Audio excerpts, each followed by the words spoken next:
Hello class, we are going to continue and we're going to actually finish the topic of inverse functions in this lesson.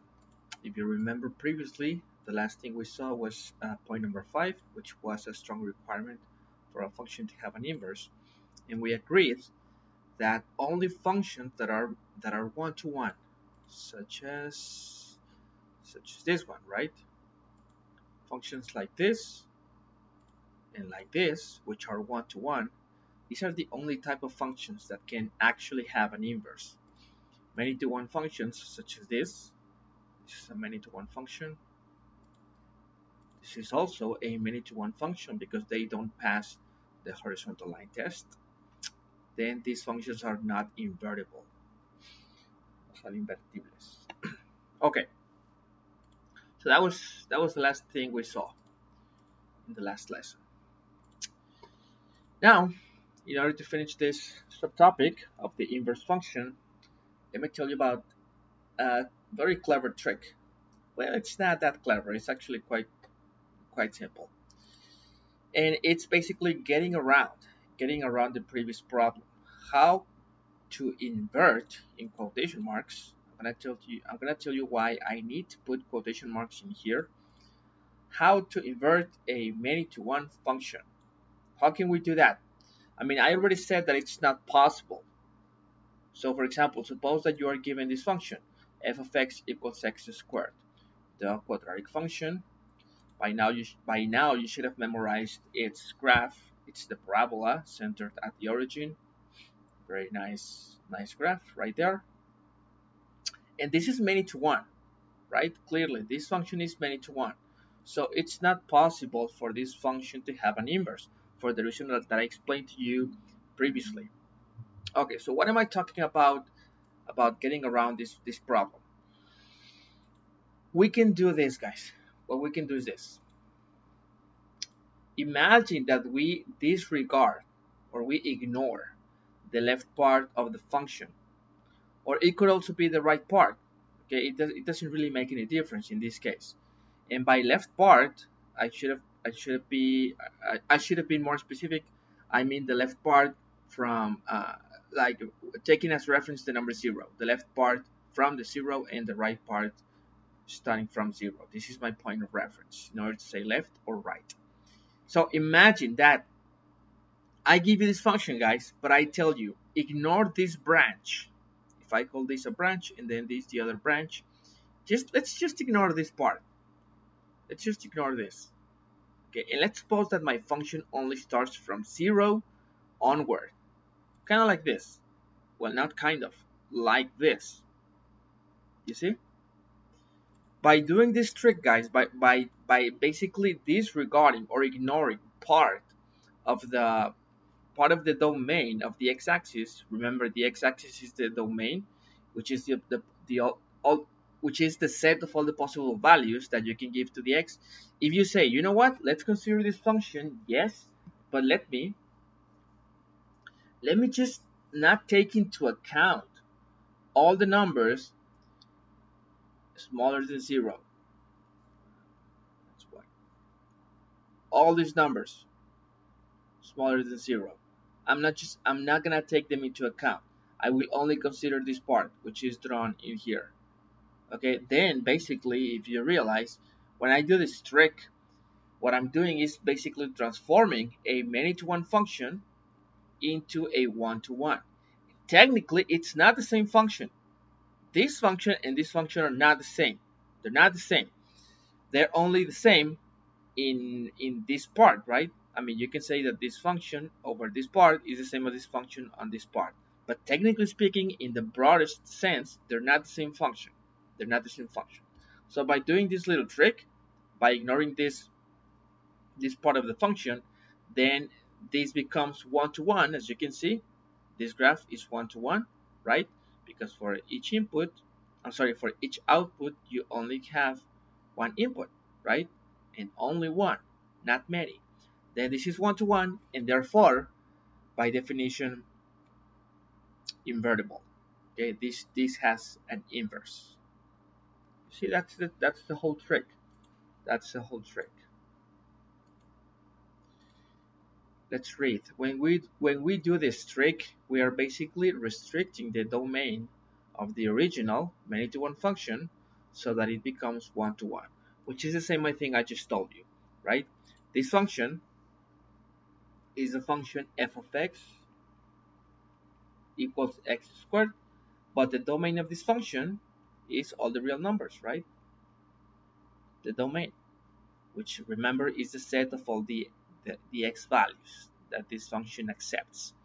Okay, and that is this is the largest domain that we can give to this function, but that doesn't doesn't let's say doesn't impede for you to consider the same function f of x equals x squared, but only considering half of this domain.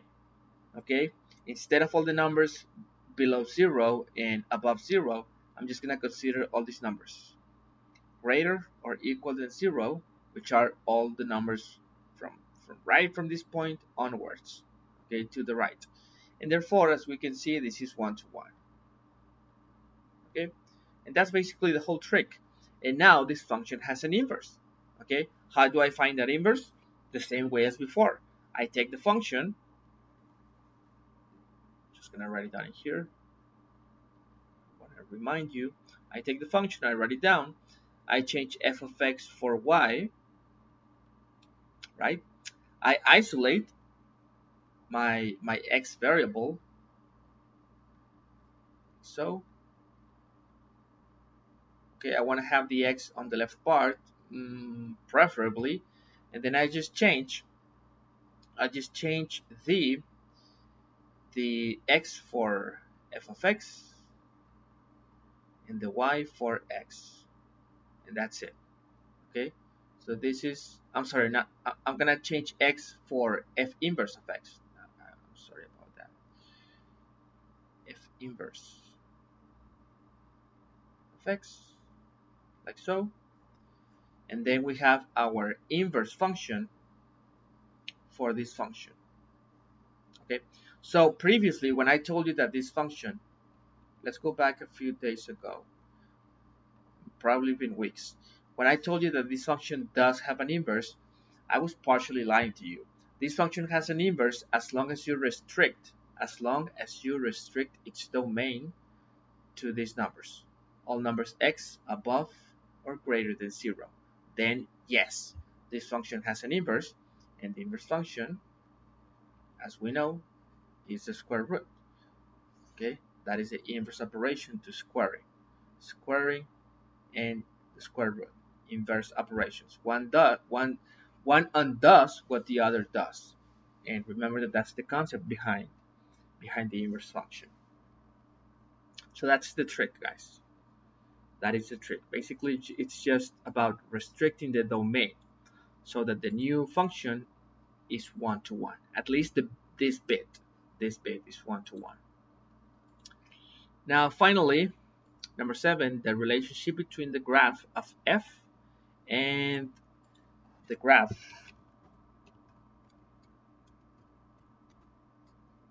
of its inverse. Is there a relationship between the graph of a function f and the graph of f inverse, which is the inverse of f? Let me show you some examples and you will readily see that there is actually some sort of relationship, some sort of visual relationship. Ready? Okay, so first let's start with the ones that I just presented you. F of x equals x squared, it's the one in red. And its inverse, by the way, Desmos, which is this app, doesn't allow me to write the symbol for f inverse, so I'm just gonna call it g. It doesn't really make any difference, right? So I mean, the name of the function is not important. So this is the inverse function to f, right? And take a look at them. Take a look at them. This is f. This is f inverse. Now the same with these other two functions. F of x equals 2x minus 1. G of x equals x plus 1 over 2. This is the inverse to this. This is f. This function is f. This function is f inverse. Take a look at them.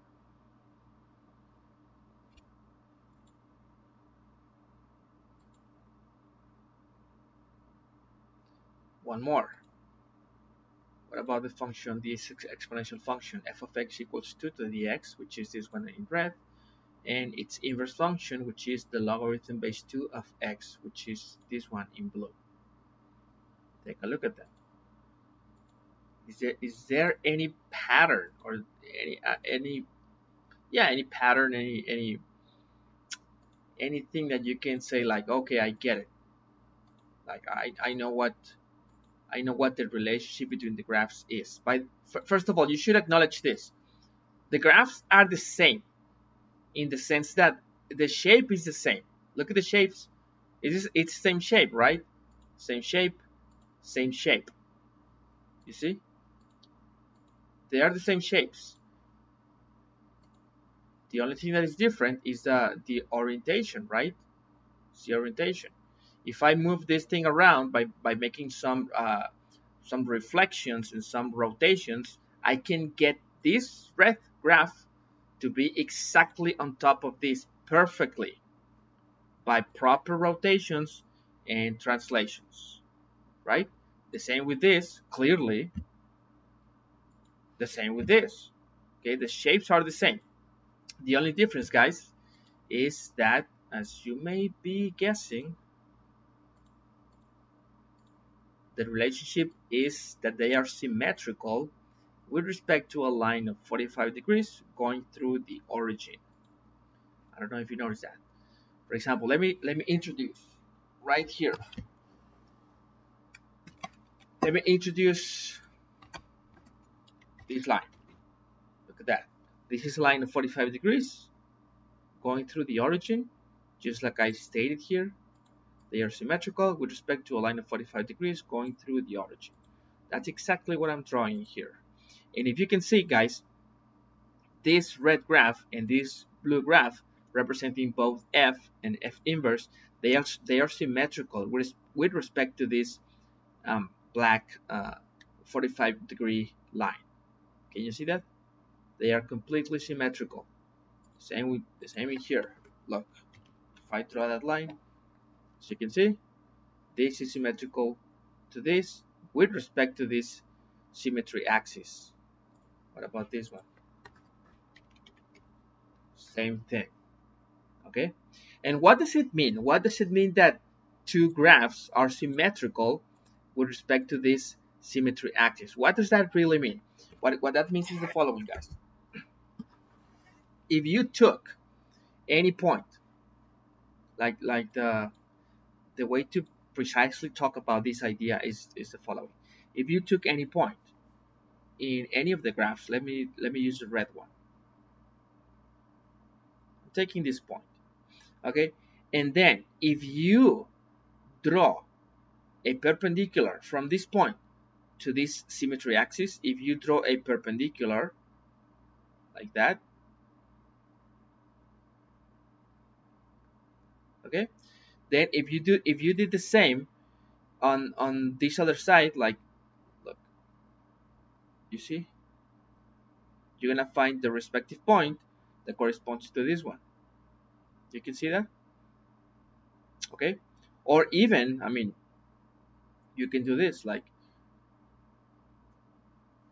I think that there's a better way to explain this.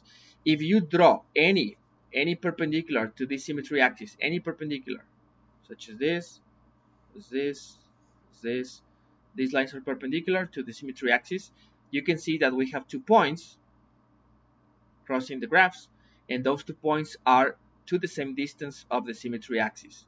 The distance from here to here is the same as the distance from here to here.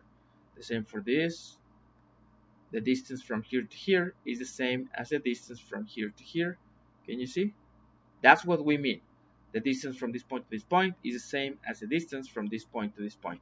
That's what we mean by two graphs being symmetrical with respect to a certain symmetry axis. Okay, that's what it means. And that's it, guys. These two final ideas or concepts. Number 6, how to get around that problem of having a many to one function and not being able to find its inverse. We just do this trick. And the fact that actually the graphs of these two functions, f and f inverse, are actually the same. Okay, if you know one, you can actually draw the other one by paying attention to what I told you. For example, let me show you how you can do that. Imagine that I told you. Imagine that I told you that you have a specific function f, and this function f looks like. Mm, let's suppose it looks like. I'm trying to do something weird. Well, uh, uh, that's all I could think of. I don't know. Let's consider this. This is a function, okay? A function f. We don't know what type of function this is. We don't know it. We don't know its equation. We just know this little bit of its graph. If I asked you to draw the graph of f inverse, all you have to do is this. Consider that line that I told you, the line of 45 degrees going through the origin, this one, and then to each side of this line, you must have the same type of points. Like, consider this point, and then the distance from this point to this point should be the same distance from the respective point on the other graph, which could be this one, to this one. Like, they have to be the same distance. Now, for example, which is the corresponding point to this? Well, just do this, and the distance from here to here should be the same distance from here to the other, and just keep on doing that thing. Consider this point. The distance from here to here should be the same distance from here to the other point, which is about here, more or less. And do this thing like enough times, and that's it. You have enough information to draw the graph of f inverse, which would be looking like this. You see, this this graph of f and this graph of f inverse, they are symmetrical with respect to this axis, the symmetry axis. Okay, guys, so that settles the whole topic for inverse functions, and that actually settles the whole introduction to functions. We talked about what a function is, composite functions, domains, ranges, graphs, many things. We're gonna do a review of this, guys, and that's about it. Thank you.